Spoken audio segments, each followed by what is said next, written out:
좀 오래된 이야기입니다만은 우리 한국 신문에 기도에 관한 내용이 나와서 제가 아주 관심 있게 읽었기 때문에 지금까지 기억하고 있는 내용인데요. 어떤 사람이 자기 집에 기도실을 차렸습니다. 이 사람은 목사도 아니고 선교사도 아닙니다. 일반 평신도로서 자기 집에 기도실을 만들 정도라면은 아주 대단한 그런 믿음이 좋은 것처럼 보이지 않겠습니까?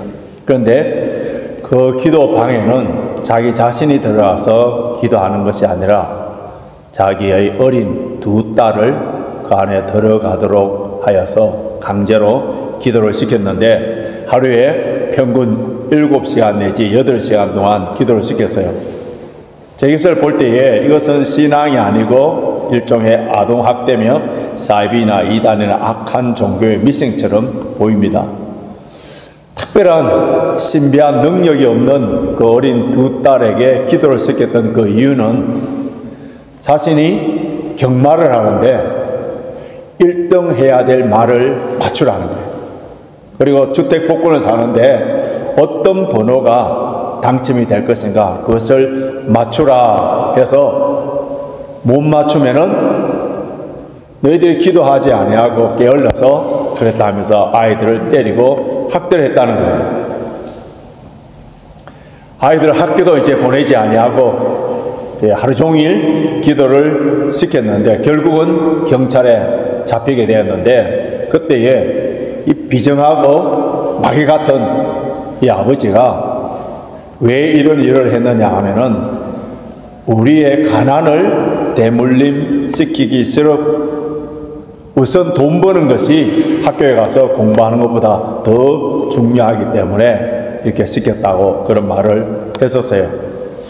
자, 이 비정한 마귀 같은 이 미신적인 이 사람은 우리 기독교의 이 기도에 대해서 잘못 배웠고 또 잘못 알고 있고 잘못 적용한 그런 사람이라고 볼 수 있는데요.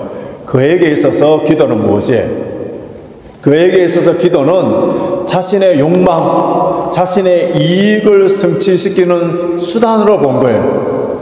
마치 우리의 소원을 다 들어준 알라딘 램프나 아니면은 도깨비 방망이처럼 여겼습니다.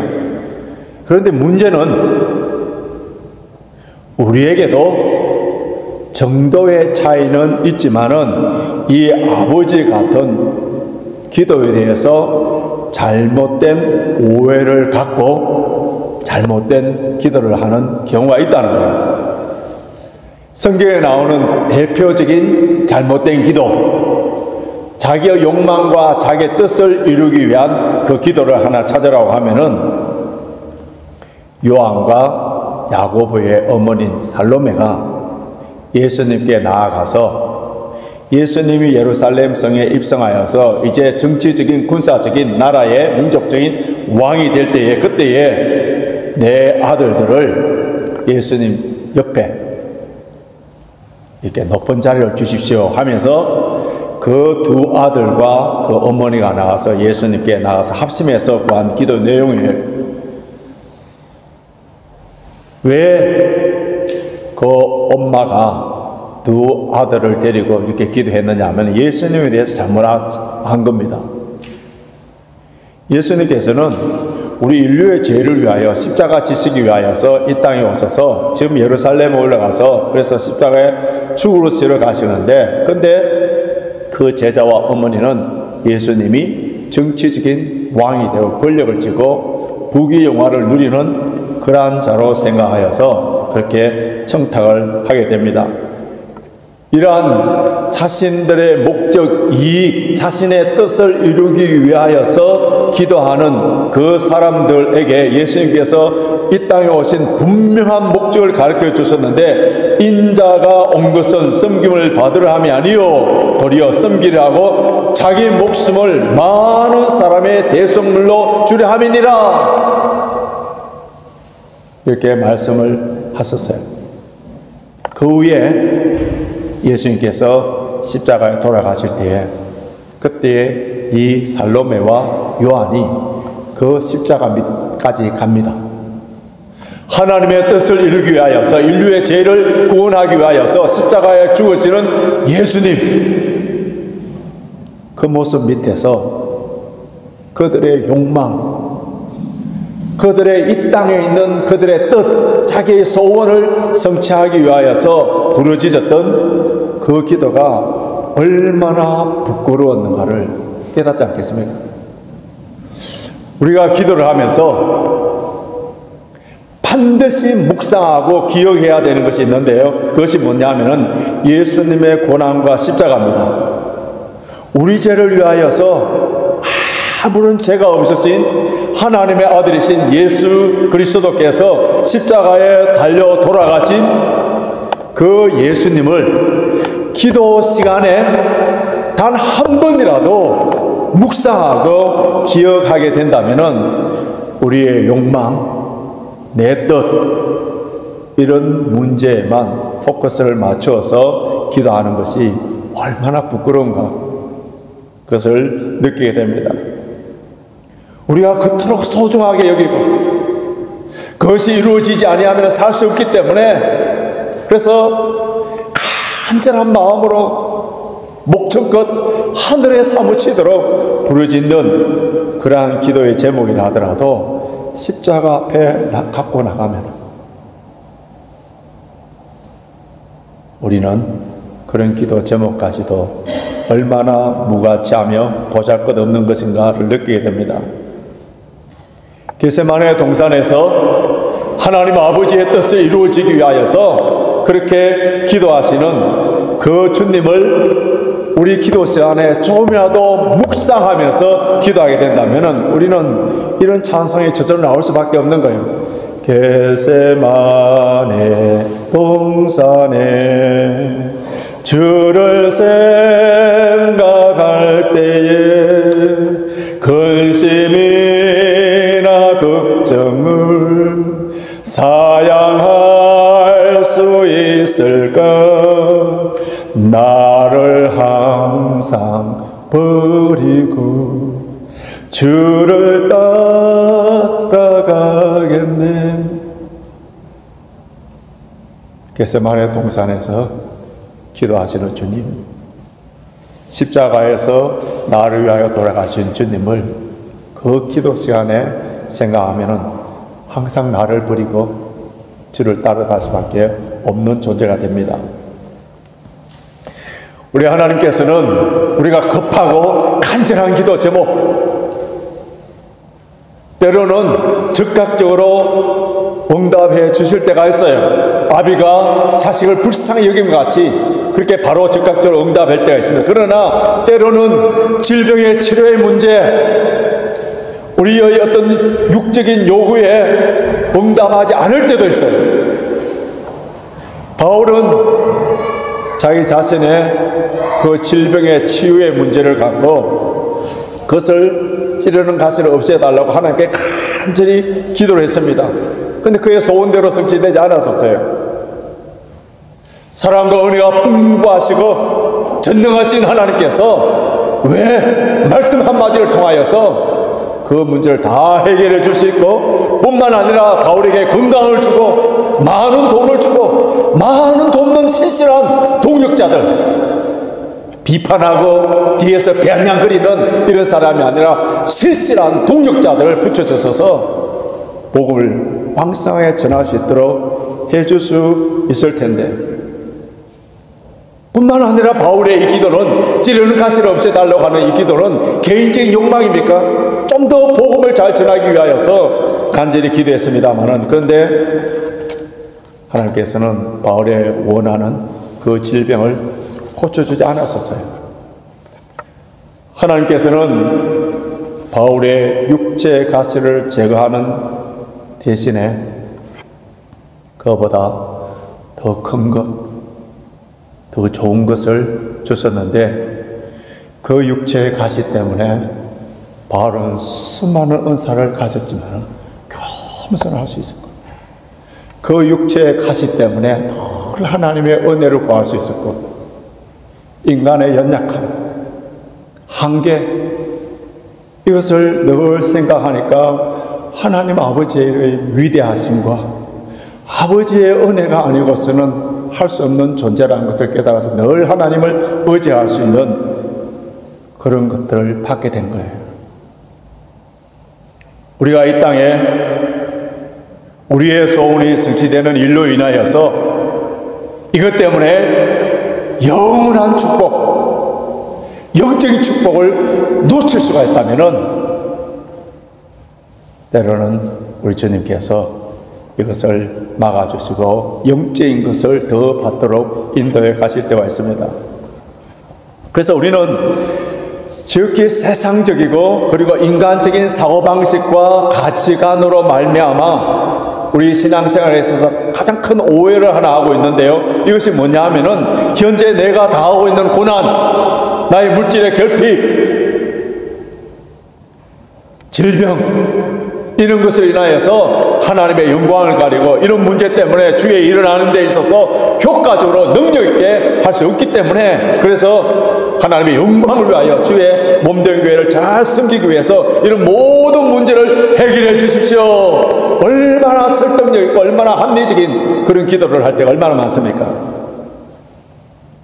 그런데 기독교 2000년 역사를 돌이켜보면은 신실한 인물들, 하나님 손에 귀하게 쓰임받았던 이런 사람들은 평탄한 삶, 안일한 삶, 일상적인 평범한 삶을 통하여서 하나님의 위대한 일들을 감당한 것이 아니라 한결같이 고통을 통하여서 고난이 있었기 때문에 하나님께 영광을 돌리며 더 큰 능력의 사역을 감당했던 것을 우리가 볼 수 있습니다.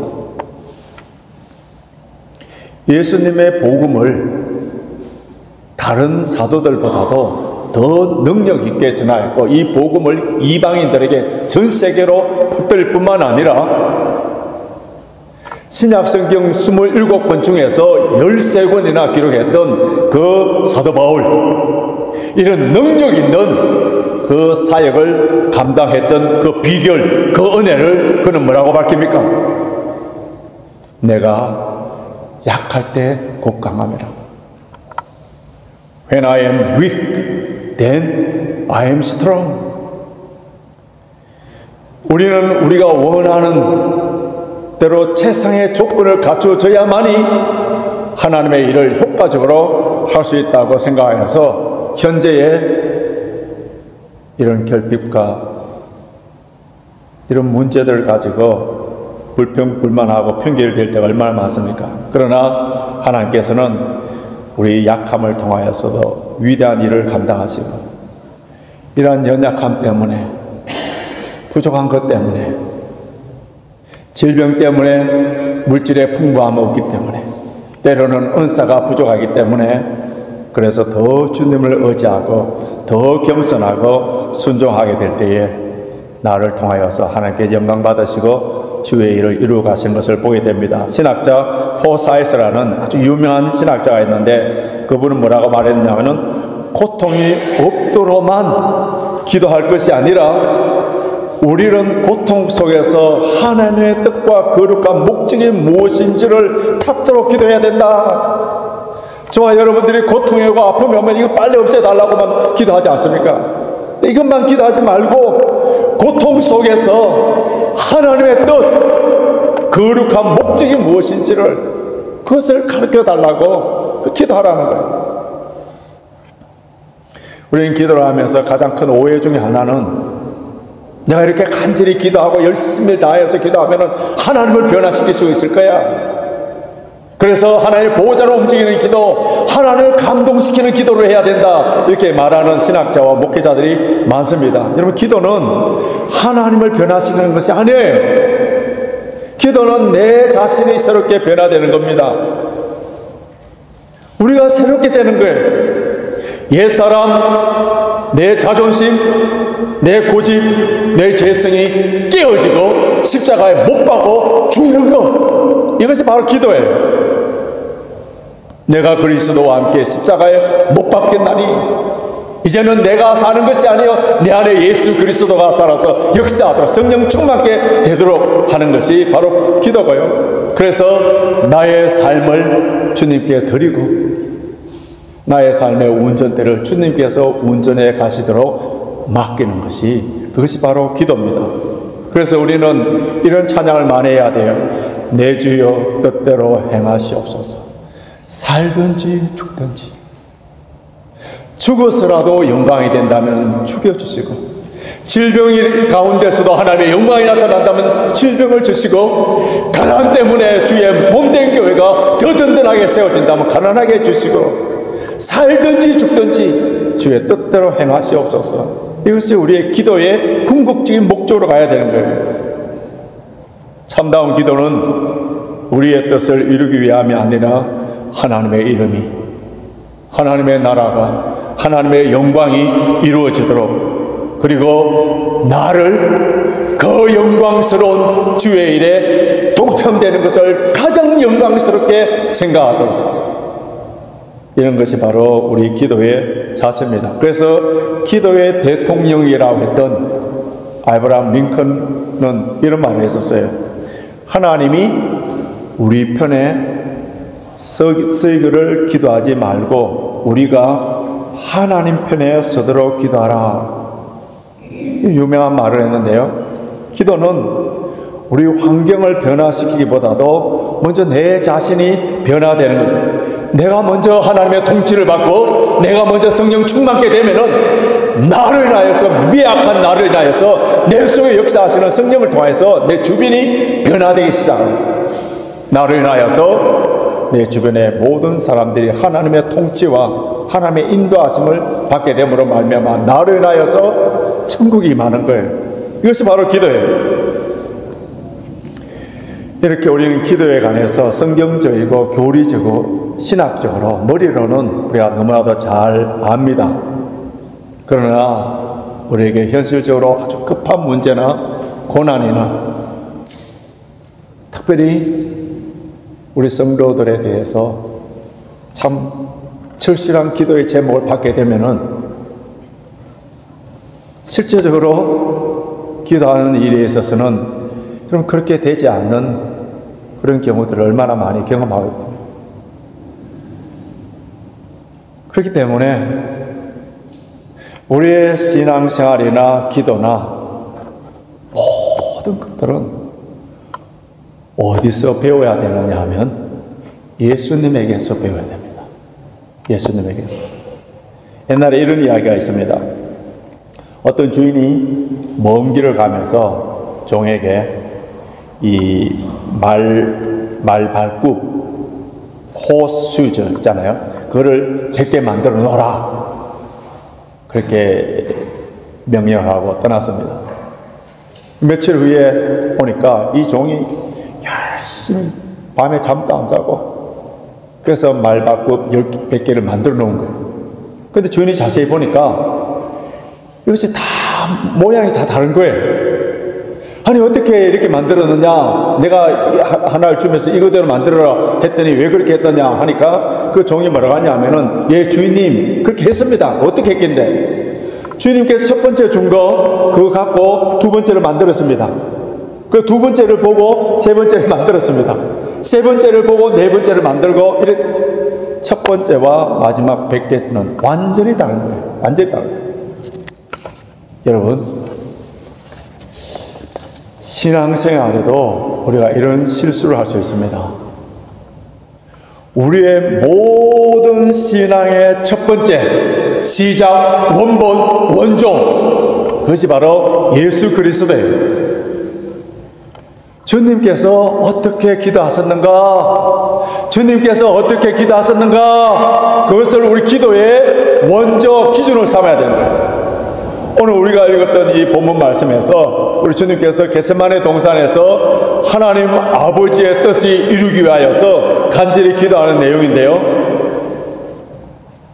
여기서 우리는 주님의 기도를 통하여서 우리 기도를 어떻게 해야 되는지 배울 수 있는데, 예수님께서 이 하나님의 뜻은 십자가 지는 길이에요. 인류를 구원하시기 위하여 이 땅에 오셨고, 이제 십자가에 돌아가심으로 말미암아 우리 죄를 사하시고 우리를 구원하여 주시기 위하여서 그 마지막 길에 예수님께서 겟세마네 동산에서 기도를 하시는데, 그때 예수님의 심정이 어떠했는지를 오늘 본문에 나와 있습니다.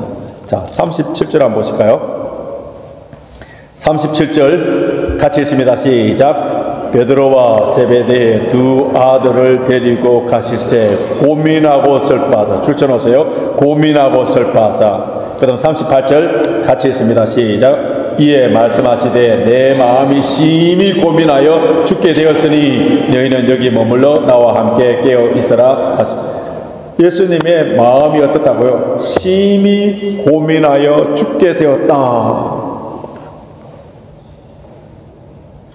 예수님의 인성으로 인간의 나이로 33살 결혼하지 못하고 자녀도 한 명 없이 그 젊은 날에 이 세상을 떠나가는 것이 너무너무 억울해서 그렇습니까?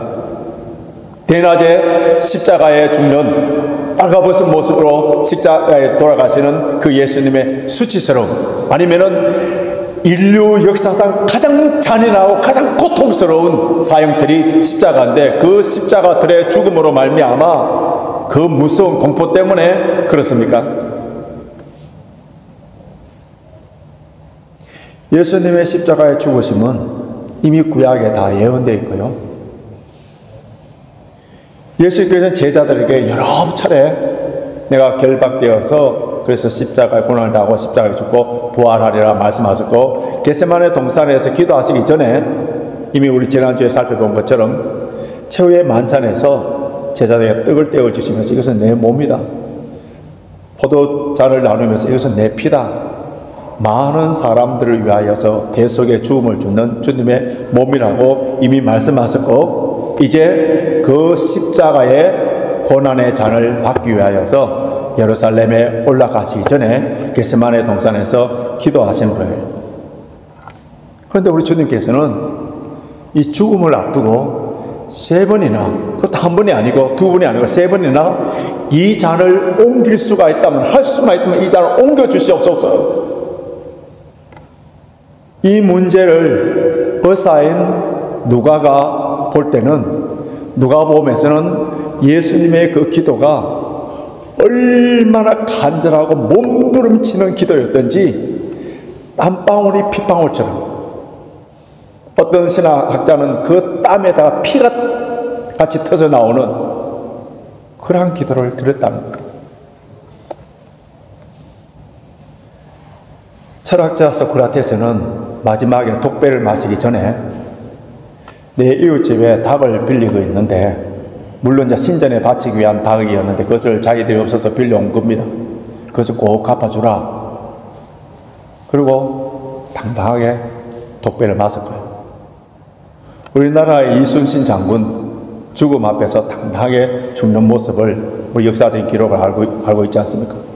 뿐만 아니라 기독교 2000년 역사를 보면은 수많은 순교당하는 사람, 사자밥이 되고 화형을 당하고 창에 찔려 죽은 수많은 순교자들이 죽음 앞에 하나도 흔들리지 않았어요. 당당하게 찬양을 부르면서 성경에 나온 스데반은 얼굴빛이 하늘 천사의 얼굴처럼 빛나면서 순교를 하지 않았습니까? 그런데 우리 주님은 죽음을 앞두고 내 마음이 심히 고민하여 죽게 되었다. 그러면 잠자는 제자들을 깨워서 나와 함께 한시라도 좀 기도할 수 없느냐? 이러한 주님의 모습, 죽음 앞에 너무 나약해진 모습이지 않나 생각되지 않습니까?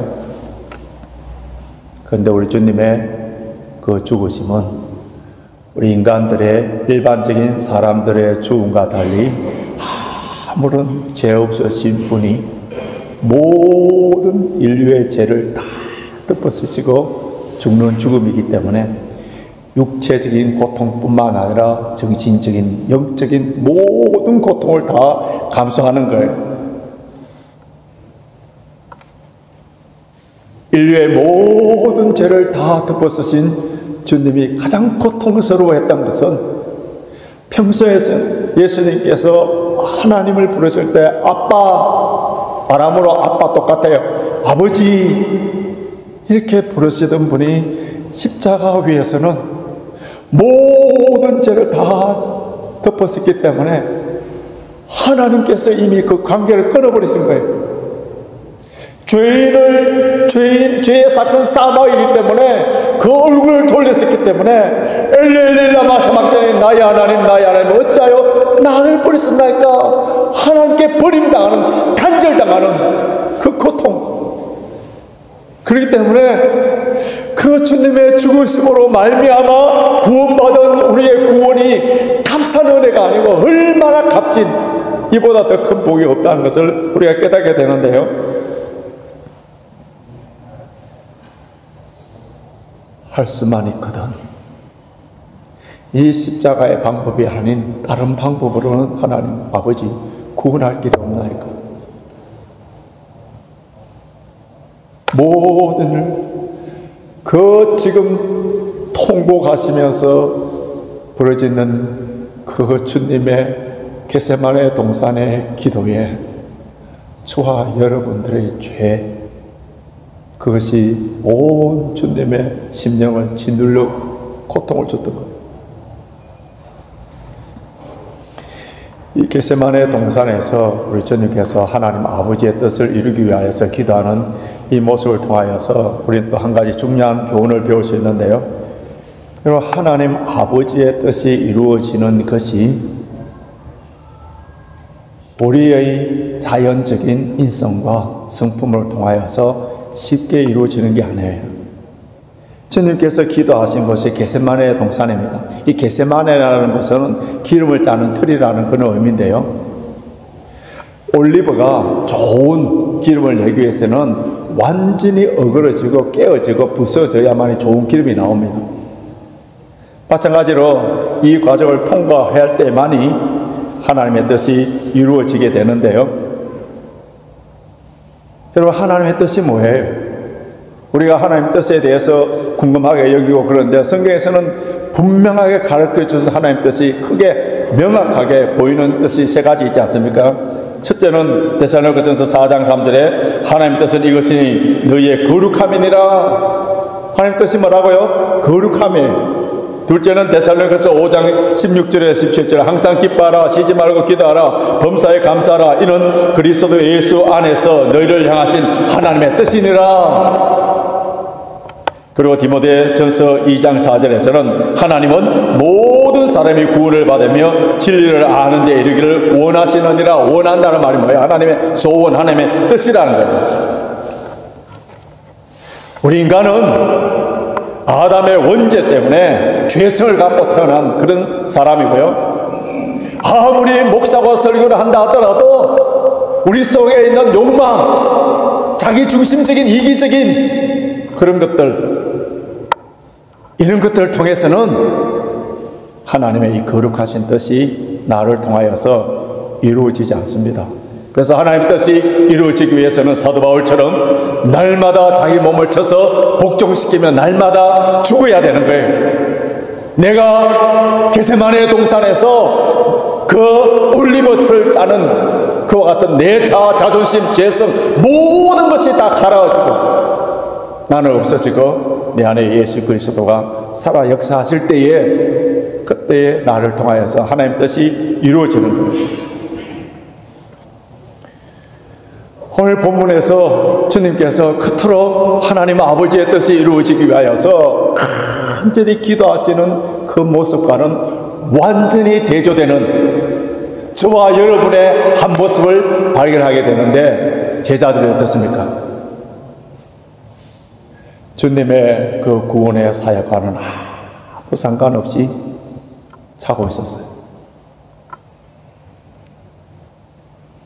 주님은 땀방울이 빗방울 내리는 같이 그렇게 기도하고 있는데, 그래서 제자들이 와서 1시간이라도 깨어 기도할 수 없느냐, 시험에 들지 않도록 깨어 기도하라 했지만은 모두 잠들어 버렸습니다.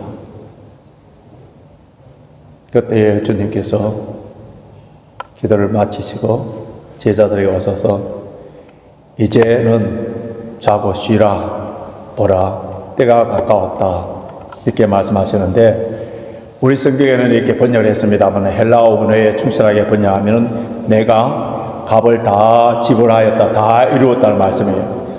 빚진 자들이 다 지불하고 이제는 그 지불 완료라는 영수증을 사인하면서 하는 말입니다. 이 말씀은 십자가상에서 예수님께서 다 이루었다 하신 그 말씀과 동일한 말씀인데, 이것은 십자가상에서 처음 하신 것이 아니라 겟세마네 동산에서 하신 말씀이에요.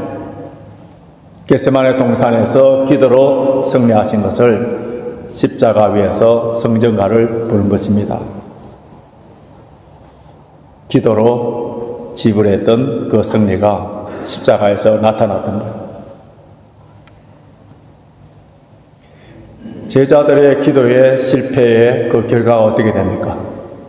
결국은 그 큰 소리 쳤던 제자들, 다 주를 버릴지라도 나는 버리지 않겠노라 했던 베드로를 비롯하여서 모든 제자들이 그 십자가 앞에서 다 도망가 버립니다. 기도의 실패가 삶의 현장의 실패로 바로 이어지는 것을 볼 수 있는데요, 이런 기도에 실패했던 제자들에게 주님께서 오셔서 뭐라고 말씀하시느냐, 46절 보시기 바랍니다. 46절 같이 읽겠습니다. 시작. 일어나라, 함께 가자. 보라, 나를 파는 자가 가까이 왔느니라.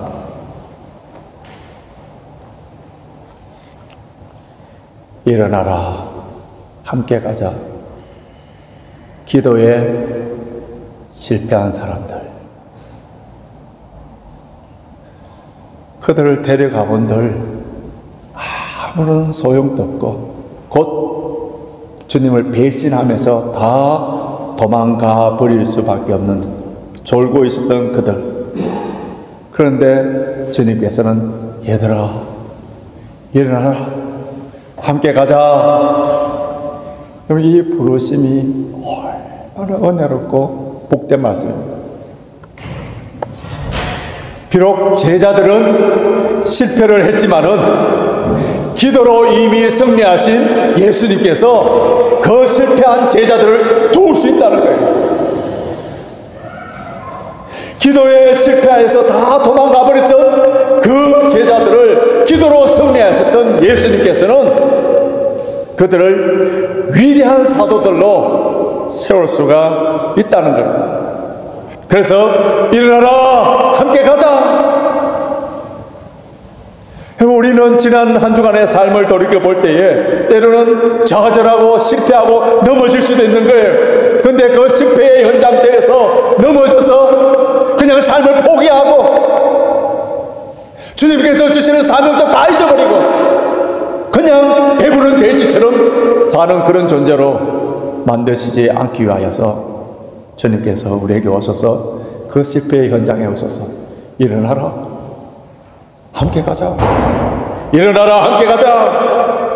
우리를 일으켜 세워주십니다. 현재 나의 형편과 나의 모습을 한번 보십시오. 깨어있지 못하고 기도하지 못함으로 시험에 든 자가 있습니까? 잘못된 기도로 나의 욕망만 구하다가 그 기도에 응답이 없어서 낙심한 분들이 있어요. 영적으로 잠이 들어서 주님의 십자가는 아무 상관없이 땅의 것들만 추구하다가 응답받지 못하니까 기도 하나 하지 아니하나 별반 차이가 안 나네 하면서 기도에 손이 내려와 버리고 기도의 무릎이 연약해져 버린, 기도의 줄을 놓아버린 그런 분이 있습니까? 이 시간 겟세마네 동산에서 기도로 승리하신 우리 주님께서 오늘 이 시간 이 자리에 찾아와서 우리의 각자의 이름을 부르시면서 일어나라, 함께 가자, 일어나라, 함께 가자 하는 주님의 음성을 들으시기를 바랍니다. 일어나라, 함께 가자는 주님의 그 음성을 듣고 주님의 손잡고 다시 일어나셔서 기도함으로 말미암아 기도의 멋과 맛과 능력을 체험하실 뿐만 아니라 나의 기도를 통하여서 하나님의 뜻이 하늘에서 이루어진 것 같이 땅에서도 이루어지는 그런 역사가 있기를 주님의 이름으로 축원합니다.